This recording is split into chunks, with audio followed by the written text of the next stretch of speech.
چلنے کا کہ یہ آواز پیدا ہوئی، وہ میں نے اپنے کانوں میں کہا یہ تو بلال کے چلنے کی آواز ہے۔ سبحان اللہ۔ حضور کتنا بلال کو سمجھتے تھے کہ اس کے چلنے کی آواز کو پہچانتے تھے۔ تو جو اپنے غلام اور اپنے خادم کو اتنا جانتے ہو، اس کے دل کی کیفیات کو جانتے، اس کے دل کی کیفیات کی۔ حضرت فاروق اعظم نے ایک ایسا جملہ کہا، ٹھنڈ پڑا ہے ہمارا معاشرہ جس میں رہتے ہیں، یہاں بھی عصبیت ہے، برادری آپ کو پتہ ہے، فلاں اپنی برادری کوئی اچھی برادری کوئی اپنے آپ میں برادریاں بنائی ہوئی ہیں، جعلناکم شعوبا وقبائل لتعارفوا، اللہ نے کہا قبیلوں کو میں تقسیم کیا تمہیں تاکہ تمہارے ایک دوسرے کا تعارف ہو جائے۔ ہے سارے آدم کے پتر، ہے کس کے بیٹے؟ اپنے بڑے برادری، ساٹھی برادری، ایسی پٹھان، ایسی رانے، ایسی باٹن تو سیکھیے۔ وہ بھی آدم کا بیٹا، تو بھی آدم کا بیٹا، تو برادری کدھر گئی؟ اسلام میں اس کی گنجائش نہیں ہے۔ اسلام میں میں نے کئی مرتبہ آپ کو بتا چکا ہوں، فَمِنْكُمْ كَافِرٌ وَمِنْكُمْ مُؤْمِنٌ، صرف دو برادری ہیں اسلام کی۔ قرآن نے جو دو برادری بیان فرمایا، تم میں یا کافر ہیں یا مسلمان ہیں۔ مسلمان ایک برادری ہے اور کافر ایک برادری ہے، اس کے علاوہ کوئی برادری نہیں۔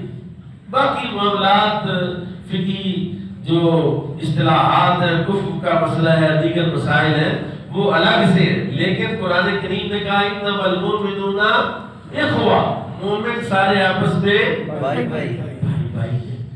لیکن عرب کے اس ماحول میں جو برادری کا تعصب تھا کہ کچھ لوگ تھے جو قریشی، ہاشمی، مطلبی جی، اور بڑے بڑے خاندان تھے، بڑے بڑے سردار تھے، بڑے بڑے لوگ تھے، اور وہاں کسی غلام کو اپنے ساتھ بٹھانا، آپ کے علم میں ہوگا کہ رسول اللہ کی بارگاہ میں مکے کے سردار آئے تھے کہ ٹھیک ہے آپ کی دعوت سچی ہے، ہم سمجھتے ہیں کہ آپ جو کہہ رہے ہیں وہ بالکل صحیح ہے، لیکن ایک بات ہمیں تکلیف دیتی ہے۔ کیا؟ فرمایا آپ کی مجلس میں آقا اور غلام آزاد اور غلام برابر بیٹھنے کی ہے، میں مانا نہیں کھاتا۔ اللہ، یہ غلام جب ہم آئے تو غلام نہ ہو، پھر ہم آپ کے اوپر ایمان لانے کے لیے تیار ہیں۔ اللہ تعالیٰ نے رسول اللہ کے فرمایا کو آپ دفع کر دیں تو کہہ دیں کہ نہیں میں ایسا اسلام۔ ایک شخص نے کہا حضور سے، حضور میں مسلمان ہونا چاہتا ہوں لیکن یہ جو جھکنا ہے نا یہ مجھے پسند نہیں، مجھے رکوع کرنا سجدہ یہ نہیں مجھے پسند، آپ کا خان پڑھنے کا جی جھکنا مجھے پسند نہیں۔ فرمایا جس اسلام میں جس دین میں جھکنا نہیں اس دین میں خیر نہیں۔ اللہ، اس کا اسلام ریجیکٹ کر دیا، اس کو رد کر دیا کہ جا کر چلا جا۔ اس طرح کا اسلام اپنی مرضی کا چاہتا ہے، تو شریعت طبیعت کی شریعت چاہتا ہے، کہا نہیں تمہارے ایسے اسلام کی کوئی ضرورت نہیں ہے، نکلو یہاں سے۔ حضرت سیدنا بلال حبشی کے بارے میں فاروق اعظم نے کہا سیدنا ابوبکر، سیدنا ابوبکر و سیدنا بلال، سبحان اللہ۔ ان دونوں شخصیتوں کو ایک ساتھ رکھا، ایک ساتھ ان کا جو ہے وہ تعارف کرایا کہ ہمارے سردار ابوبکر صدیق ہے، ہمارے سردار بلال بن ابی رباح ہے۔ انہیں بلال حبشی، وہ بلال حبشی کہ جس کے گلے میں رسی ڈال کے مکے کے شیاطین اور کے سردار بچوں کو پکڑا دیں کہ اس کو ذلیل کرو، اس کو کھینچو، اس کے اوپر اس کو گلی اور بازاروں میں پھراؤ، اور بچے تھک جاتے۔ حضرت ورقہ بن نوفل کی مجھے بات بڑی پسند آئی۔ ایک دن حضرت بلال کے اوپر جو ہے وہ اس طرح ابو جہل نے چکی کا پاٹ رکھ دیا، نیچے تپتی ہوئی ریت، گرم فرش، آپ جانتے جو عمرہ کرنے گئے ہیں وہاں کی دھوپ کتنی تیز ہے، وہاں نیچے کتنی گرمی ہوتی ہے جی، تو اس پر لٹایا، کپڑے اتار کے جسم ننگا ہے اور اس کے اوپر چکی کا پاٹ رکھ دی، اور حضرت بلال کی زبان پر احد احد احد احد، مطلب کیا تھا؟ اللہ اللہ اللہ اللہ۔ تو یہ الفاظ تھے حضرت بلال کی زبان۔ ورقہ بن نوفل گزرے، آپ جانتے ہیں ورقہ بن نوفل جو تورات انجیل زبور کے عالم تھے، جنہوں نے رسول اللہ پر ایمان کا اعلان کیا تھا اور کہا تھا کاش میں اس وقت زندہ ہوتا۔ رسول اللہ سے عرض کیا جب آپ کی قوم آپ کو مکے سے نکال دے گی تو میں آپ کا مددگار ہوں اس وقت۔ آپ نے فرمایا کیا یہ لوگ مجھے مکے سے نکال دیں؟ فرمایا ہاں یہ تمہیں نکال دیں گے مکے سے۔ اور وہ ورقہ بن نوفل کہتے ہیں بلال اس آواز کو بند نہ ہونے دینا، احد احد احد پکارتے رہنا، اللہ سے ملاقات اسی کے ساتھ ہوگی، اسی کے ساتھ تم اللہ سے ملو گے، اللہ سے ملاقات ہوگی۔ حضرت سیدنا بلال حبشی رضی اللہ عنہ کو ایک دفعہ حضرت فاروق اعظم نے پوچھا کہ بلال یہ تو بتا کہ کتنا کہ تمہیں ستایا، کتنا کہ تمہیں مارا، کتنا کہ انہوں نے تمہیں تشدد کیا؟ انہوں نے کہا کہ حضور بس چھوڑے۔ انہوں نے کہا نہیں کوئی کیفیت تو بتاؤ نا کہ جب وہ تمہیں مارتے تھے تب کیا کیفیت تھی؟ اس نے کہا بس کتنی کیفیت کا مجھے پتا ہے کہ جو لذت ان کی مار کے وقت اللہ اللہ کہنے کی تھی اس کے بعد وہ لذت آئی، وہ چس نہیں آئی بات۔ یعنی اے سی چل رہا ہو، کارپیٹ صاف ستھرا ہو، آپ بہترین ماحول میں بیٹھ کے نماز پڑھے، قیام کرے، رکوع کرے، سجدہ کرے، تہجدیں پڑھے، نفلیں پڑھے، تلاوتیں کرے، اور وہ کیفیت کہ بلال کو گرم تپتے ہوئے آگ کے انگاروں پر لٹایا جائے اور مطالبہ ہو کہ تم اسلام چھوڑ دو، محمد کے پروردگار کا انکار کر دو، تمہیں اٹھا دیں گے۔ حضرت فاروق اعظم نے کہا تم اپنی کمر دکھاؤ۔ صحابہ نے جب حضرت بلال نے جب اپنی کمر سے کپڑا ہٹایا، کبھی آپ پسلیاں دیکھیں نا، جس بندے کا کوئی ایکسیڈنٹ ہو، کس کا آپریشن ہو تو وہ نظر آتی ہے، دیکھا کہ صرف ہلکا سا چمڑا تھا ہڈیوں کے اوپر اور بیچ میں گوشت نہیں تھا۔ چیخیں نکل گئی صحابہ کہ یار اصل بندہ تو یہ ہے، اصل بندہ تو یہ ہے جس نے اللہ کے لیے اتنا مارا گیا، اتنا ستایا گیا، اتنا تنگ کیا گیا۔ آج میں 9 اوقیہ کا حساب لگا رہا تھا کہ حضرت ابوبکر صدیق نے 9 اوقیہ 9 اوقیہ دے کر حضرت بلال کو خریدا۔ میں نے بیٹی سے کہا بیٹی ذرا نکالو کیا ریٹ بروز کا، 5.5 لاکھ روپیہ۔ آج کی کرنسی کے حساب سے 5.5 لاکھ روپے حضرت صدیق اکبر نے دے کر بلال کو خریدا۔ حضور نے فرمایا نا حضرت ابوبکر کہ کبھی میرے پاس مال ہوتا نا تو بلال کو خرید ہی لیتے۔ آپ گھر گئے، گھر سے مال اکٹھا کیا، لیکن جس مائی مالک تھی نا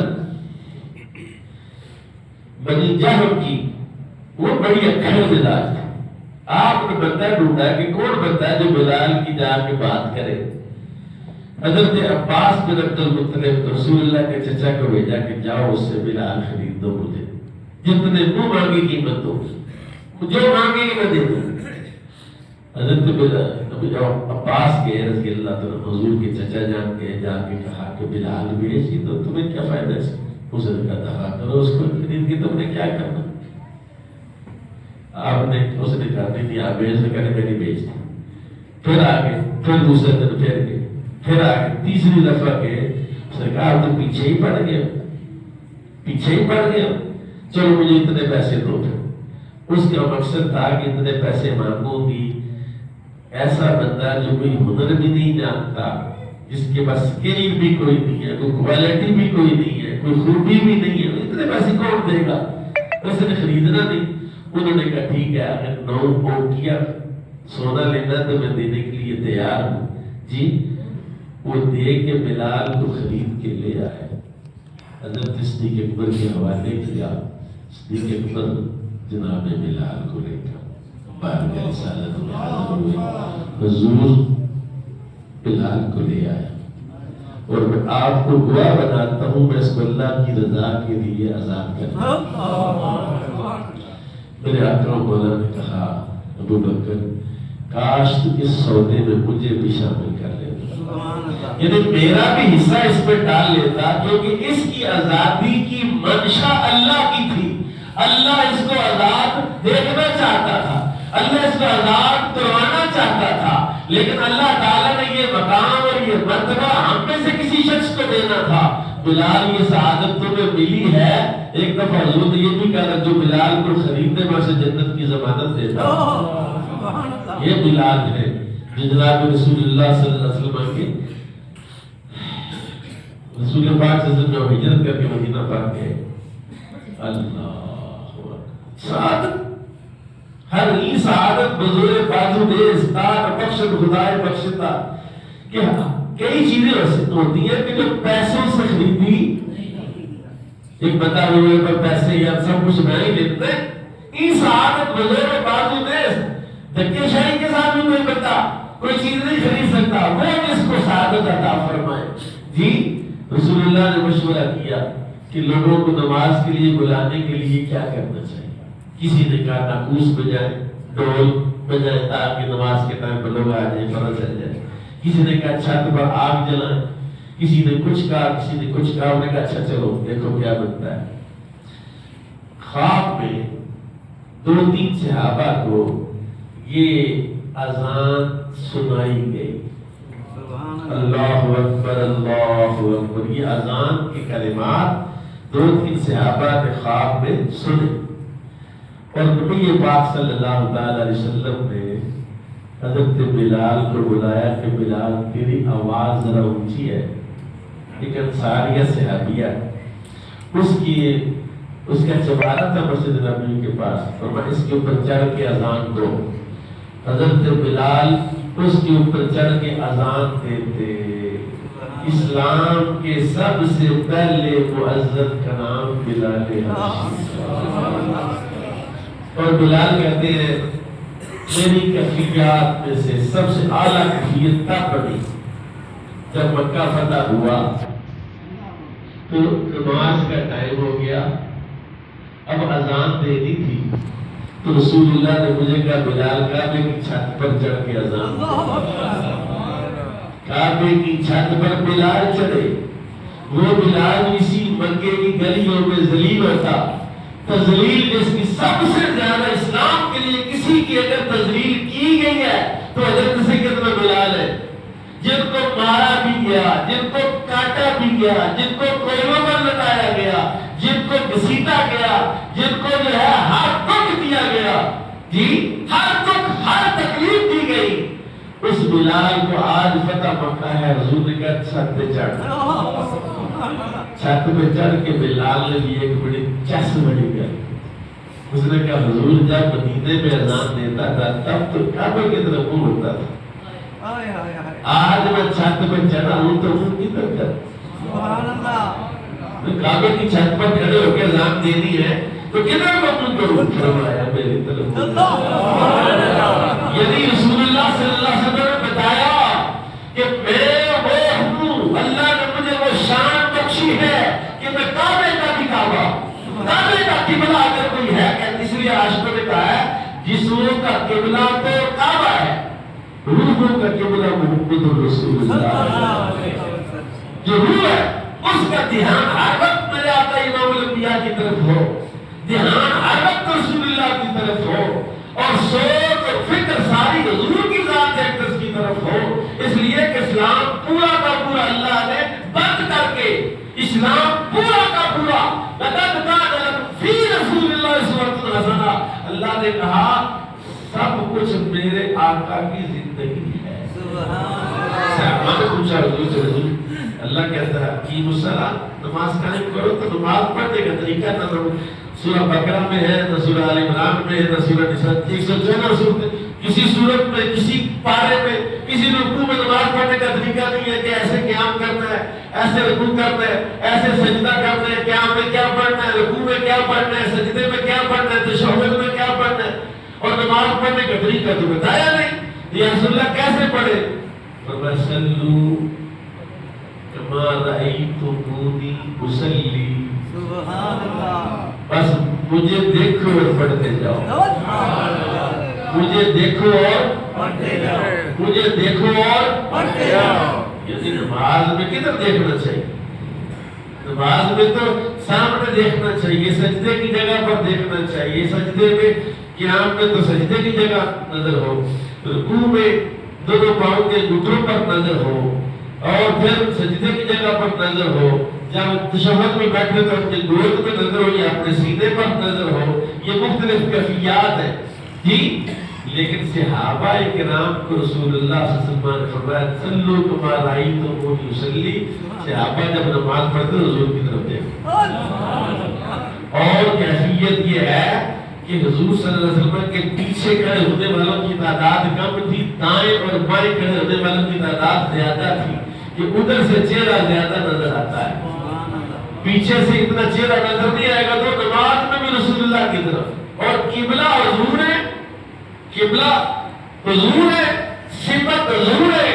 اور یہ مسجد قبلہ تین نے بھی یہ بتایا ہے کہ مسجد قبلہ تین جائیں تو پہلا قبلہ ادھر ہے، محمد صلی اللہ علیہ وسلم پہلی طرف کو ادھر ظہر کی نماز تھی، اور پھر اللہ نے کہا فَلَنُوَلِّيَنَّكَ اللہ کا قبلہ ترضیٰ، جدھر آپ کی مرضی ہوگی ادھر پر ہم قبلہ پھیر دیں گے۔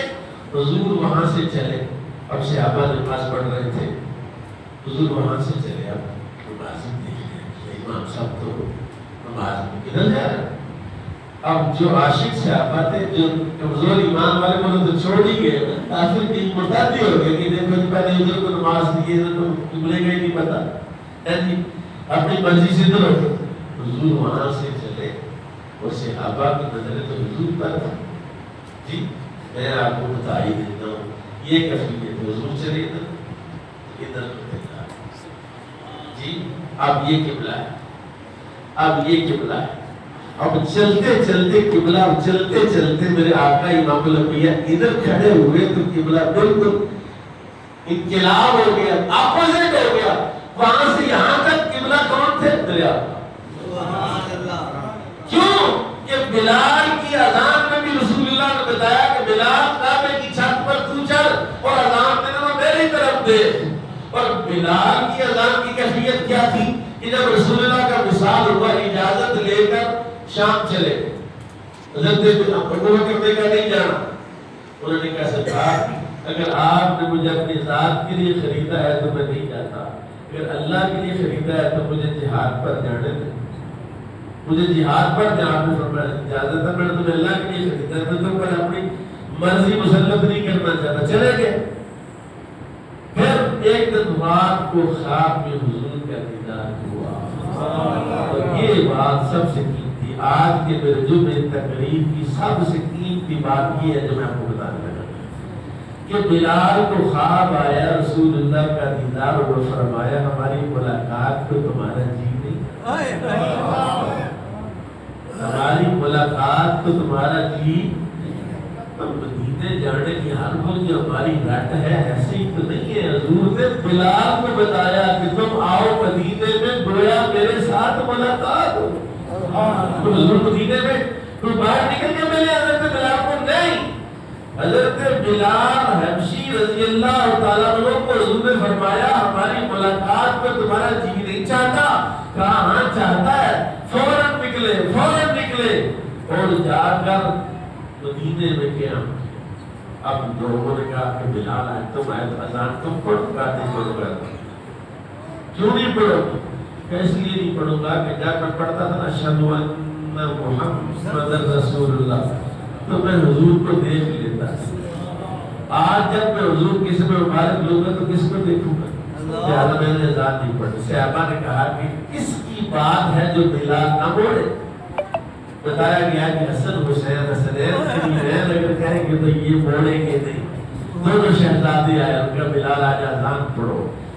کہتے ہیں پہلی دفعہ جب اللہ اکبر کہا تو مدینے میں حرکت پیدا ہو، پورا مدینہ ہل گیا۔ ہلنے کا مطلب ہے کہ ہر چیز جو ہے وہ اس طرح متوجہ ہو گئی۔ جب اشہد ان لا الہ الا اللہ کہا اور زیادہ، جب حضور کا نام پاک لیا اندر سے عورتیں، پردہ دار عورتیں جو باہر آ گئی، اور کہتے رسول اللہ کے بعد سب سے زیادہ مدینے میں اگر باز مار کر کوئی رویا ہے نا تو بلال کی اذان پر رویا۔ بلال کہتے ہیں ایک دفعہ میرا کرے فجر کی اذان پہ تو سردی بہت، اتنی سردی، میں نے اذان دی تو مسجد میں حضور تشریف لائے، اکیلے ہی تھا، یا میں تھا یا حضور تھا۔ آپ نے فرمایا بندے کدھر گئے؟ آیا کوئی حضور سردی بہت ہے، سردی نے روکا ہے۔ حضور نے کہا یا اللہ ان نمازیوں سے سردی دور کر دے۔ ابھی میرے آقا نے دعا کی تھی تو مسجد بھر گئی۔ سردی میں سردی ختم ہو جائے تو کیسے ہوتا ہے؟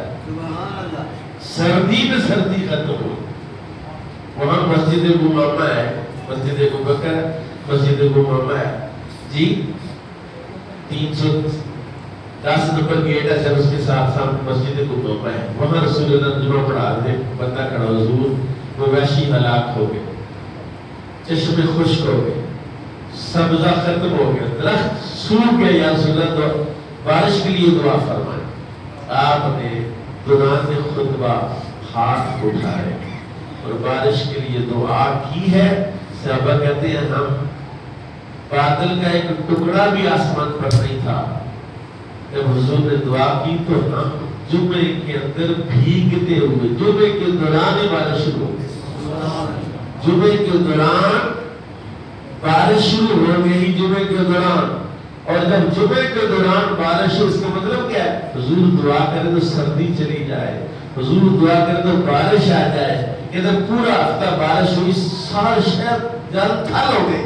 وہی بندہ اگلے جمعے کھڑا ہوا یا کوئی اور بندہ کھڑا، اس نے کہا حضور روڑ گئے، مکان گر گئے، آپ دعا فرمائیں۔ تو حضور نے ہاتھ اٹھائے، کہتے جمعہ اس حال میں پڑا کہ بادل بند ہو چکا تھا۔ اب مجھے آپ بتائیں کہ حضور کی دعا اور قبولیت میں کتنا فرق ہے؟ دعائے مصطفیٰ میں اور قبولیت میں کتنا فرق ہے کہ حضور دعا کر، حضرت بلال کہتے ہیں حضور نے دعا کی فوراً مسجد بھر گئی۔ بلال وہ ہے کہ سب سے زیادہ اگر کہیں نا حضور کی بارگاہ میں سب سے زیادہ جس کو آوازیں پڑتی تھی اس کا نام بلال تھا۔ زبان رسالت سے سب سے زیادہ خادم کا ہی نام آتا ہے نا، بلال ادھر آؤ، بلال کدھر گیا، بلال کدھر گیا۔ اور حضرت بلال ہر غزوے میں حضور کے ساتھ ہے۔ ایک حدیث ہے لیلۃ التحریس کی، اگر وہ نہ سنائی تو چس بھی ہے، حضرت بلال سے متعلق ہے۔ لیلۃ التحریس راحت اور آرام سے سونے کی حدیث۔ کسی غزوے سے حضور واپس آ رہے تھے تو تھکاوٹ بہت، دن گزارا وہاں سفر کرنا پیدل مشکل ہوتا ہے، دن کو تو قیام کرتے تھے، رات کو سفر کرتے تھے۔ آدھی رات کا وقت ہوا، نیند سے برا حال ہے۔ صحابہ نے حضور سے عرض کی حضور اگر تھوڑا سا قیام کر لے، کچھ دیر نیند پوری کر لے، سو لے، پھر اس کے بعد جو ہے وہ چلتے ہیں۔ تو آپ نے کہا ٹھیک ہے، سب لوگ سو جائے، بلال تو نہیں سو، سب سو جائے، بلال نہیں سوئے، بلال تو نے اپنے سبوں کے لیے اٹھانا ہے۔ اس لیے جو ہمارے صوفیاء ہے نا، یہ اپنے خادم کو رات بھر جگاتے ہیں کہ تو نے فجر کی نماز میں مجھے اٹھانا ہے، سان میں بنتا ہے، نہیں جاگا، کوئی ضروری تو نہیں ہوتا۔ فجر کی نماز میں بندہ سوتا رہے، جاگ نہ آئے۔ ہمارے امام کا طریقہ میں نے آپ کو بتایا ہوا ہے کہ ہمارے امام اعظم ابو حنیفہ کہ اگر کوئی نماز قضا ہو جاتی تھی تو 5 بار قضا کرتے۔ کتنی بار؟ سارے نہیں بولے یار۔ اگر فجر کی نماز آپ کی قضا ہو گئی ہے تو 2 سنتیں تو 10 رکعتیں پڑھیں، 10 رکعت، 2 رکعت نماز فجر قضا آخری، 2 رکعت نماز فجر قضا آخری، 2 رکعت نماز فجر قضا، 10 یعنی 10 رکعتیں پڑھتے، 5 مرتبہ قضا کرتے۔ پوچھا کسی نے کہ حضور اس کی وجہ کیا؟ شیطان کی وجہ سے بعض اوقات نماز قضا ہوتی ہے۔ جب شیطان کو پتہ چل گیا کہ یہ رہ گئی تھی 5 باری پڑھنی ہے، آپ ہی اٹھا دے تو بلال کا بلال تو نہیں سونا بھائی، تو نے فجر کے وقت اٹھانا ہے۔ بلال پہلے تو چکر لگاتے رہے، منہ تے چھٹے مار، رات کو کہتے گڈی چلانی پہ نیند، کہتے پانی پی، کہتے منہ تے چھٹے مار، کہتے کچھ۔ حضرت بلال بھی آخر انسان بنتے تھے، اونٹ کا کجاوا جو ہے وہاں سیدھا کیا اور مشرق کی طرف کر کے اس کے اوپر ایسے بیٹھ گئے اور کہتا تھا تھوڑا سا آنکھ کھوڑی کر دے، تو جب تو پھٹے گی اس وقت سے روشنی نکلے کہ میری آنکھ پڑے مڑ دو۔ اتفاق ایسا ہو کہ سو گئے۔ اب سب سو رہے ہیں، رسول پاک سو رہے ہیں، صحابہ سو رہے ہیں، بلال سو رہے ہیں، سورج نکلا ہے، کسی نے نماز نہیں پڑھی۔ سورج کی کرنے چہرہ مصطفیٰ پر پڑی. رسول اللہ بیدار ہوئے. آپ نے فرمایا بتایا سب کا. آپ نے فرمایا اخرجوا من هذا الوادی هذا واد الشیطان. اس وادی سے نکلو یہ شیطان کی وادی ہے. مطلب جس جگہ پر رہ کر بندے کی نماز ضائع ہو وہ کون سی جگہ کس کی جگہ ہوتی ہے؟ سارے نہیں بولے نا کس کی جگہ ہوتی ہے؟ آج کل گھروں میں تمہارے گھر تو شیطان کے گھر کہ پورا ٹبر ہی نماز نہیں پڑھتا. نہ ابا پڑھتا ہے نہ بیٹا پڑھتا ہے نہ بہو پڑھتی ہے نہ بیوی پڑھتی نہ پوتیاں پوتے پڑھتے نہ نواسیاں نواسے پڑھتے. سب سو رہے نماز. یہ شیطانوں کے گھر ہے اور ان شیطانوں کے گھروں کو ہم نماز پڑھ کے مسلمانوں کے گھر بنا سکتے ہیں. حضور فرمایا لا تجعلوا بیوتکم مقابرا. اپنے گھروں کو قبرستان نہ بناؤ. حضور نے کہا اٹھے صحابہ کے دلان میں ذرا خوف تھا کہ ہماری نماز چلے گی. حضور نے بھی نہیں پڑھی کسی نے بھی نہیں پڑھی. آپ وہاں سے نکلے کچھ آگے جا کے آپ نے کہا ٹھہرو پڑھو کرو. کہا بلال اذان دو. قضا نماز کی اذان دی گئی. قضا نماز کی اذان دی گئی اور اس کے بعد پھر آپ نے جماعت کرائی قضا نماز. جماعت کے بعد میرے آقا مولا نے ارشاد فرمایا پریشان نہیں ہونا ہماری نماز ہو گئی. یعنی قضا نماز جو ہے وہ بھی نماز ہی ہوتی ہے اور نماز کا کبھی ٹائم ختم نہیں ہوتا. نماز کا ٹائم میرے پاس نماز کا کبھی ٹائم ختم کب ختم ہوتا ہے؟ نماز جب پڑھ لی جائے تب ختم ہوتا ہے. سورج چڑھ گیا نماز کا ٹائم ختم ہو گیا. نماز کا ٹائم نہیں ختم ہوتا بھائی. نماز کا ٹائم تب ختم ہونا ہے جب پڑھ لینی ہے. حضرت بلال حضور کے لاڈلے پیارے صحابی ہیں. اللہ تعالیٰ حضرت بلال کی قبر پر کروڑوں رحمتیں نازل فرمائے.